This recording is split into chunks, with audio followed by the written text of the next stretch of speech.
Hello, this is News Pulse on UATV. I'm Henry Keane. Thank you for joining and welcome to the show. Today in the episode, White House sees positive prospects for peace in Ukraine. What will Witkoff be secretly discussing with Putin? Increasing pressure on Russia, more strength to Ukraine from partners, Russian FSB and the military base targeted. Russia can't afford war, soldiers revolt as payments cut. After another round of negotiations, the peace plan was significantly revised and now looks better. This was stated by the President of Ukraine during a joint press conference with French leader Emmanuel Macron. According to Volodymyr Zelenskyy, the Ukrainian delegation reports to him on all the details of the dialogue with the United States. One of the key issues has been, of course, the question of territories. I thank our negotiating teams. The plan looks better. To give a general idea, we discussed various issues, including territories. The conversation lasted 6.5 hours. The negotiations are ongoing, and the U.S. negotiators shared their vision with us. They also want to share their point of view with the Russian side. We are receiving full feedback. I am getting feedback from our delegation. They will fly to Ireland and give me a step-by-step update on where we stand in these negotiations. And as I understand it, the U.S. will also receive the corresponding reaction from the Russians. Later, we expect a discussion with the U.S. president on the key aspects. Also, Donald Trump's administration has a positive outlook on the chances of ending Russia's war against Ukraine. This was stated by White House Press Secretary Karoline Leavitt. According to her, the president's team is making every effort towards a peaceful resolution. Leavitt described the negotiations between Ukraine and the United States in Florida as productive.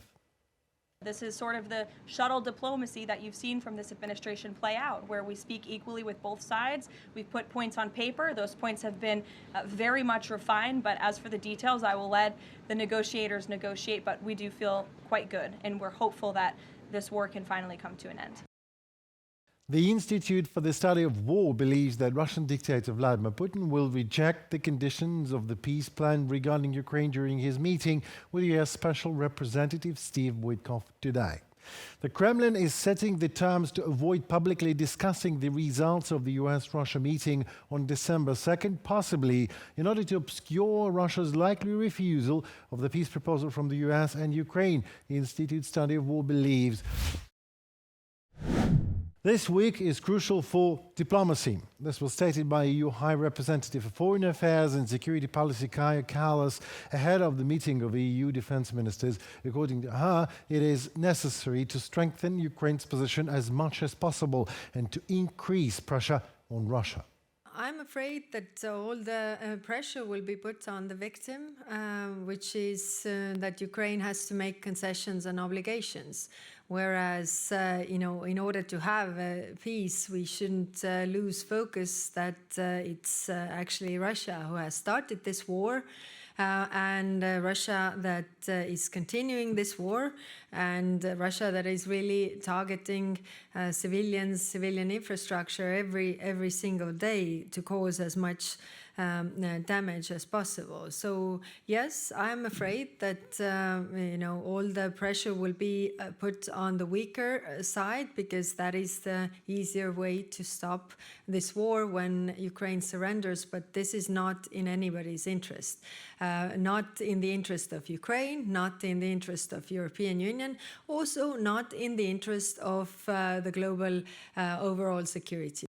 The Italian government has approved the 12th military aid package for Ukraine. The decree was signed by the country's defense minister Guido Crosetto.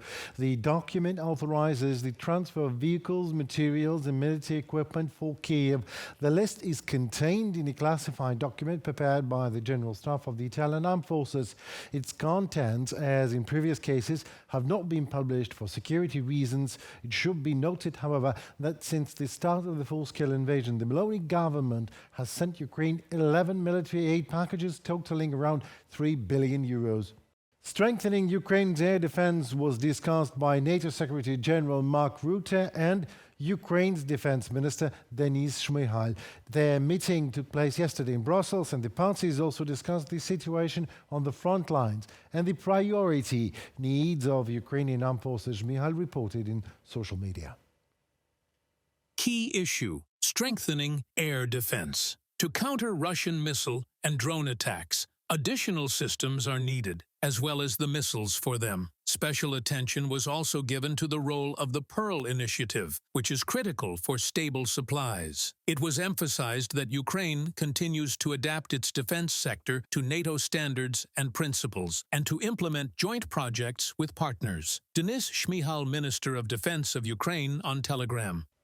During his visit to France, the president of Ukraine toured the production facilities of a navigation company that manufactures Mirage and Rafale fighter jets. Volodymyr Zelenskyy held talks with the plant's management, discussed prospects for cooperation, and reviewed the technical specifications of the multi-role fighter jet that Ukraine plans to acquire from France under the declaration signed in November.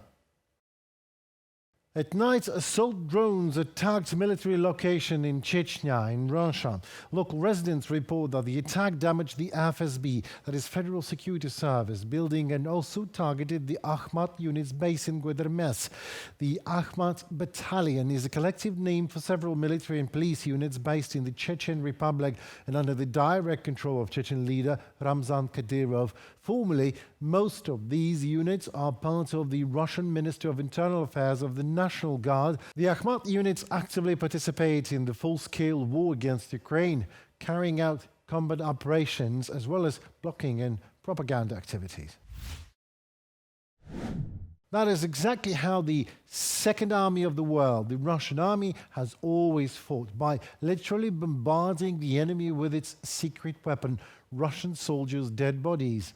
Doesn't matter, 1,000 or 100 years ago or today, the Russian government, from any Tsar to the present one, the Russian Tsarship has never cared how many people in how many wars it has killed. We know this, history knows that, now you know it too, and the Kremlin certainly knows this just as well. This is why the Kremlin pays money for every Russian life wounded or lost, or better said, used to pay. Everyone who joined the Russian army hoped that they wouldn't die, of course, but someone else dies instead of them, and they could get the bonus payments offered for signing the contract. Well, now there's more room for hope, because the Russian budget no longer has room for money to pay its soldiers. Yakutia, a key supplier of cannon fodder for Russia, has frozen all military bonuses due to lack of funds. This marks the first visible budget collapse in Russia caused by Putin's war and following mobilization. Even Russian Finance Minister Ivan Alexeyev admitted the situation is dire. Compensation for the injury, that used to be $8,300, and for death, a bit more, $11,000, is now also put on hold, leaving soldiers to die in Ukraine for free. Yet the Russian State Duma sees no problem with that. The overall trend is not too healthy, and one can conclude that the country's resources are gradually being depleted. However, I am confident that for true patriots, money should not be the primary motive for defending the motherland. Alexei Zhuravlev, first deputy chairman of the State Duma Defense Committee. Well, of course, comrade, it should not, but it still is. The dire Russian reality is the defense industry is crumbling. The Yaroslavl shipyard, for example, which builds landing and patrol ships, hasn't paid salaries to its 850 workers since the end of September. Because the Ministry of Defense simply stopped all the payouts. The shipyard has been operating under EU and US sanctions since 2019, which further worsens the perspective. So, long story short, there is no money. Russia is trying to sustain a major war and regional budgets that are already overwhelmed, and so the first wave of collapse already began in areas where Moscow is accustomed to relying on cannon fodder, and more waves are coming. More than 100 small towns and communities in Russia could just disappear in the nearest future. Young people are leaving, perspective is dire and gets worse, and infrastructure is collapsing. The Moscow Times notes that people lack not only money, but also basic living conditions. At the same time, the Kremlin is pouring tens of trillions of rubles into the war against Ukraine, into a war zone directly where equipment and resources are being destroyed even faster than they actually are used sometimes. My colleagues are reporting on the consequences of Putin's all-in war bet for you. Russia is facing a critical shortage of auto parts. Even Kremlin-loyal media admit that compulsory motor insurance repair deadlines are being missed everywhere. From January to September 2025 alone, the Financial Ombudsman received 101,000 complaints, 16% more than the previous year, and a record since 2022. There are cases where service stations contracted with the insurer refused repairs due to long delivery times for spare parts, because repairs cannot be completed within the legally mandated period, or simply without giving any reason. Quite often, illegal solutions are offered. The station is farther than 50 kilometers away, or repairs will take 120 days instead of 30. Owners of fairly common European and Japanese brands face difficulties not only in the regions, but also in Moscow itself, from a publication by Russian state-aligned media. The Russian authorities have no intention of tackling the shortage of auto parts or improving people's lives in general. All of Putin's efforts go to the army. He has signed the 2026 budget and the 3-year plan, in which almost 1/3 of all spending, a record since Soviet times, goes directly to military needs, nearly 13 trillion rubles for the army and arms procurement. Another almost 4 trillion is allocated to the so-called national security item, the Interior Ministry, Rosgvardia, Special Services, and the prison system. In total, the power bloc will receive over 16.5 trillion rubles, 38% of the entire country's budget. Taxes are being openly raised, that is, levies on citizens. And this is not only the VAT increase that will automatically goes into the price of all goods. They've also invented a bunch of additional fees alongside it. The tax burden on small businesses is increasing. And all of this, yes, is in the interests of the military-industrial complex. The military-industrial complex puts nothing on the table for Russians. Everything it produces instantly evaporates on the territory of Ukraine.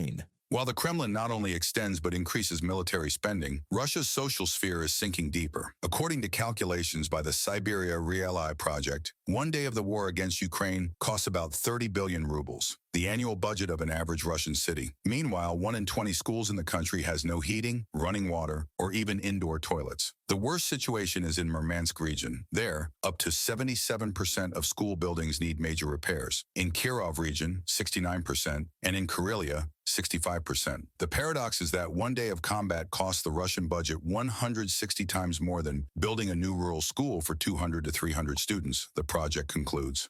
It's already clear that by 2026, no new school will open. Construction has stopped. Why be surprised? Our region is in a budget crisis, the authorities say. Soon there won't even be enough for benefits and salaries. Orphans aren't being given housing. Guys are going to war because of poverty and to move up the housing queue. Elena, resident of Sludyanka, from a publication by Radio Free Europe. Due to chronic underfunding of the regions and the complete lack of prospects for young people, hundreds of small Russian towns risk simply disappearing. This is stated in a Russian Public Opinion Research Center report. Young people are leaving en masse for places where there are jobs and at least some chance of a normal life. The older generation is gradually dying out. New residents almost never arrive in small towns. The report's authors note that the reason is not only low salaries. Small towns are suffocating from poor infrastructure, lack of services, and any real development opportunities. What the war actually costs the average Russian citizen. I think many understand that this is a problem. These are personal problems when people die. These are problems connected with rising prices. And these are problems connected with normal living conditions in general. As the Moscow Times writes, Russia has 1,120 cities, and more than 70% of them are small, with populations under 50,000. About 3.5 million people currently live in such towns. But in the last 10 years, their number has fallen by 314,000. So, according to researchers, in the coming years, Russia may lose 129 small cities. Reported by Nikita Skoblikov, UATV News. Well, that seems to be it for today. I am Henry Keane. Thank you so very much for your attention and for standing firmly with Ukraine. Please do not forget to subscribe to our channel so to stay tuned what is happening in the world, presented to you by us, UATV, in Ukrainian perspective. Thank you, goodbye, and see you tomorrow.